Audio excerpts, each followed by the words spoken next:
Hey guys, it's Maymay and we are continuing our week of on-trend topics. And today we're going to talk about backgrounds. Now this is something I've seen a lot lately, and it is just basically making your own backgrounds and using water as your major medium. Not necessarily with watercolors, although you can, and not necessarily with watercolor pencils or anything, but we're going to step outside the box and look at some different mediums that you can use with water. This is big, I'm telling you, this whole watercolor background thing. So let's take a look. This is one that I created, and if you can see, the background is very modelly and swooshy and very pretty. And this one was done using ink pads. These are actually water-based ink pads that I actually had. They're actually from Close to My Heart, so there's some that we used in another one of the videos this week. And I'm going to show you how to achieve this look today, but super simple. And look at the beautiful variegated color. You can see where the water kind of blooms and the ink kind of blooms with it. And then just a simple sentiment. I put the white here because I really wanted my sentiment to pop, but I think this is so pretty and pretty easy. So there's one example. Now this is another example that I did using the inks, and this ink was actually Memento ink and the Close to My Heart ink. So I mixed the Memento Paris Dusk, which kind of went purple, which I really like, and then this is Close to My Heart Juniper at the bottom. Now this one is a little different because I kind of ran this through the water on one end and then this through the water, and then I lifted it up and let it kind of run down just to give us that dripping paint effect. This is really, really popular in journaling. Like if you're doing art journals, it's real popular in mixed media right now, these drips and things. So more water and ink. And then I think this has to be my favorite. I love this little background here that frames up my focal image. I just think it is so pretty. And this one is done using markers. I have these American Craft markers. Let me show you. And they are stays wet on stamp, so you can stamp with them, which I have before. 2-tip, I'm trying to see, they're acid free. I don't see what ink they're made with, but these are the ones I used to create this little background. Actually, let me flip them. It was like this. And so I'm going to show you this technique today as well as this technique. So we'll get started. Okay, so first thing you're going to need is something like this. This is actually a page protector from a scrapbook kit that I have, and I'm going to use it today to be my craft mat. Now if you have a craft mat, that's wonderful. I've not been able to locate one in my area, and I've told y'all before how I am about shopping online, right? I don't like shipping, but anyway. This is just something, anything like this that's non-porous is going to work just fine for you, okay? So you're going to need a piece of paper that you want to work with. I'm just going to use this little bitty strip and just make it kind of an accent piece on our card, just so I can show you guys. This is not watercolor paper. This is actually a very thick cardstock with a watercolor grain to it, but it doesn't bloom like watercolor paper would. But it doesn't bloom like watercolor paper would. It's just, it's going to spread pretty good. You'll be able to see it. This is what I actually showed you. And it's not white, it's gray, but it's the best body paper I have in my stash without going to the store, and this is kind of what I'm going to do. Okay, let's start with the ink. These are the 3 colors I'm going to use. We used this already this week on that balloon. Suddenly I have fallen back in love with these colors, and these colors match. Let me just show you why I'm back in love with them. Look how perfect they go with this little pad. I've just fallen in love with them because every piece of paper in this pad matches these 3 colors, so that's kind of why I'm playing with them again. But let's get them open. Alright, now you're going to see that I'm kind of unconventional the way I do things, and the reason is because I just don't have all the fancy supplies in my craft room. So just know I'm just making do with what I've got. Like I don't have watercolor paper. You'll see in a minute my other issue. Okay, so I'm going to take this ink and I'm going to blob it on the paper, on the plastic. You may not can see that on the camera. I can see it, so I'm going to blob it some more in other areas. I could be over blobbing for this little bitty piece, but I want you guys to be able to see it really, really well. Then I'm going to blob some more. This is kind of fun because I think if you were ever employed as an ink blot creator, this would be what that's like. You just kind of blot some inks around and see what you get. I'll close these guys up real quick. And now then, this is one of those things I told you I don't have the fancy stuff. this small water spray bottle, and I just set it where it barely sprays at the top. And here's what I'm going to do. I'm going to first move my piece of paper. I'm just going to add water to this. If you had a finer mist, you would get a finer product on your mat. That's a lovely sound. That's my duck bottle. Okay, if you had a finer mist, this would mist a little bit finer. However, I'm not as concerned about that. Now I'm going to look and see where the colors are working. I really like how this is looking in this area. So I'm going to drop my paper. I'm going to try to keep it the side I want down. I'm going to drop my paper down into it, and I just like to squish. Now, when you pick this up, what you get is not the end-all be-all. You can play with it some more, but I kind of like to squish it around and let it do its thing and then look at it. Look how cool! That's kind of like a business card size. And then you can smear it around. Don't smear it too much because the colors will get a little muddy. Can you see on that end there starting to get a little muddy? I'm going to totally stop messing with it and just sit it down to dry. And now then, we can wipe this straight away. And that's using ink from your ink pads. You can do this with distress markers. I've seen Christina Werner do it a lot, and she's really good at this. So if you want to see this technique done much more professionally, go check out Christina's work at kwernerdesign.com, and also her YouTube is kwernerdesign. No. Her YouTube is Star of May. Okay, so let's do another piece. This time let's use markers. So I showed you these 3 markers, and oddly enough, these colors when wet kind of get really close to those colors I just showed you. So we might can use this with the same paper pad. We'll see. Let's start with, I'm going to mix it up. I'm going to start with the green. And all I'm going to do is just make marks anywhere I want to. Then I'm going to come back in with this red.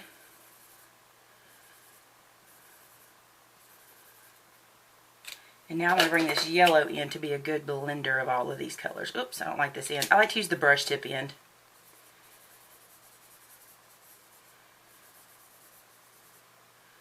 Try not to overlap my colors because I don't want to get it onto my yellow, but I am trying to get in there really tight. Okay. Now then, let's wet this ink from the markers.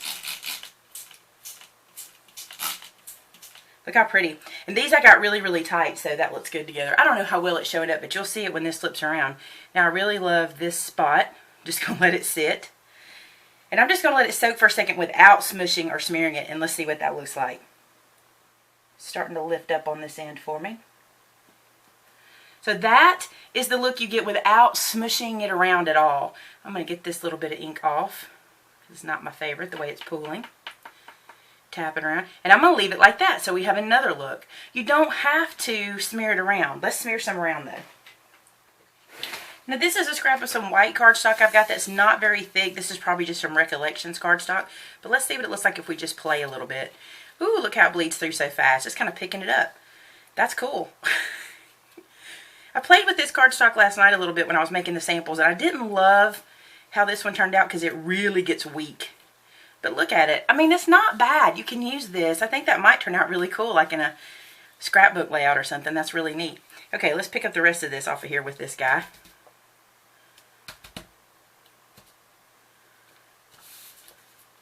And there you go. Okay, we'll let that dry, and we'll wipe this away. It's super fun to do this, by the way, because you just make a mess and clean it up. And, like, it's such instant gratification because it's like, big mess, beautiful art, clean it up, we're done. So it's pretty cool. Okay, so here's the 3 pieces that we ended up with. This one we did with our ink pads first. This was the one we did with the markers. And then this is the one we did when we cleaned up the mess on white paper. I'm going to go ahead and dry these. And then we're going to make a card together using this one. Okay, so I went ahead and I dried the pieces that we were working with. And something I noticed, which is really interesting, is today when I dried this piece, it totally doesn't match. The color is totally different. So this is the one that was done with the 3 inks that I thought I would be using with this, but I'm not. This one was done with the markers, and I feel like this just really goes well with this color, and it really makes it pop. So we're going to use this background, this for holding our sentiment, and this is our card base. It's going to be done in craft. Alright, so I've already cut my base down. This is just a standard A2 size card. And now I'm going to cut this little guy down. And I'm just going to make him a good base. Do you guys call your products he and she? I hope I'm not the only one who does that. So I'm going to cut it to 4 inches wide by 5 1/4 long. And I have to check this because this cutter is not easy to get my 5 1/4 measurement. So let's check that out. That's going to work just fine. Okay, so there's that. I know I want to use this piece, and let me see if it's the right width. Well, that's just going to be perfect. Interesting, because I didn't plan that. But anyway, that's where we're going to put that. And let's work on a sentiment for it. So lately, I've really been into my Spanish sentiment set. I don't know.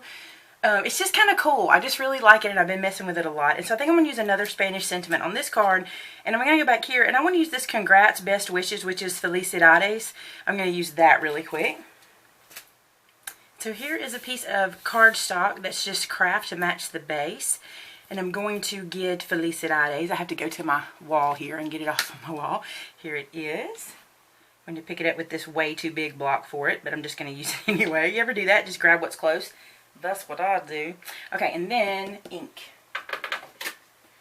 Let's use some Stays On. This is jet black. You could do this with brown too. My brown's a little dry. I'm not loving it. I got to get either a new pad or something. Okay, so let's just ink this down here. Alright, Spanish friends, if I don't say Felicidades right, you tell me. But I think that's how I was taught to say it. I'm not 100% sure. But I don't mind being corrected because English is my first language and I'm not great at that. So. Okay. Now let's start assembling this dude. I'm really enjoying this On Trend series. I hope you guys are. I think I'm learning a lot because of the research I'm doing. It's not easy. I have to really do a lot of looking and seeing what everybody's doing and what seems to be trending, and you know what's going on Pinterest and different websites where people, like for example, here's a good tip I want to tell y'all since I've been doing all this research. Two Peas in a Bucket has this awesome app. If you go to their app, you can look at a gallery of images that other crafters like you have uploaded. Super, super great resource. I have really enjoyed it. I've gotten some good ideas off of that. Of course, Pinterest, because don't we all just live on Pinterest? Ooh, I like this. I think I'm going to make that like a banner.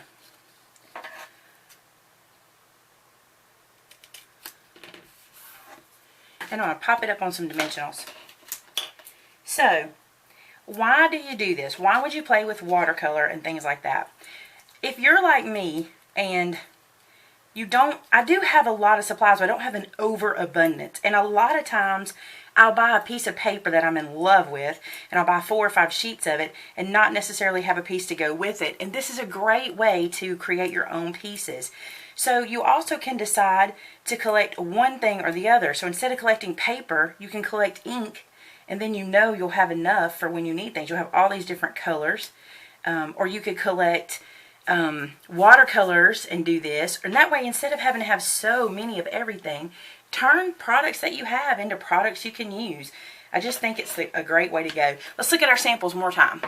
So this is the one we just did. I'm going to hold it up for you guys to be able to see it up close. Look how precious. I really love how that turned out. And it is a good focal point. Let's look at this one together. Live good and be happy. You could put another focal point here, but another image here, but I really like how all those colors look.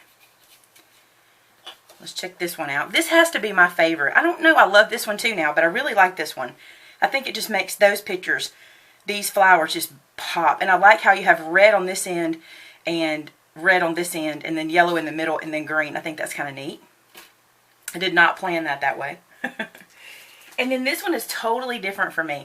This one has kind of a grunge feel to it, which I really like. Kind of, not gothic, but very grungy for me. This is normally my style, and I really like how this one turned out too. So there you go, guys. Another trend. Water and mediums. It's watercolor, water ink, water paint, water. It's just kind of neat how it works. And it doesn't have to just be water. You guys start looking around and see what you see. I've seen people do things with alcohol, like onto colors, because it just kind of makes them spread before you put the paper on it. I've seen people do things with salt.